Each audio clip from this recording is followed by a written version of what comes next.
Pour ce qui est de la situation sur les lignes de front, ce lundi 23 octobre 2023, les jeunes patriotes Wazalendo ont imposé leur puissance de fait aux rebelles rwandais du M23 jusqu'à les déloger de la localité de Kinyandoni dans les territoires de Rutshuru.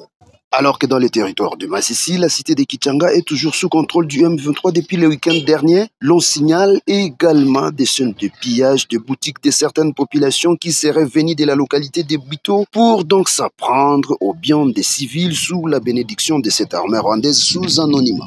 Outre ces scènes de pillage, le M23 a déjà exécuté 3 civils dans la même cité, rapportent nos sources, un climat de terreur même vis-à-vis de la population civile. Entre-temps, dans le territoire de Nyiragongo, une colonne de troupes RDF, c'est-à-dire l'armée rwandaise en provenance du Rwanda, a été aperçue lors de son passage sur l'axe Kibumba-Rugari, prenant ainsi la direction du parc national de Virunga pour devoir se renforcer davantage pour tenter de défier les Wazalendo.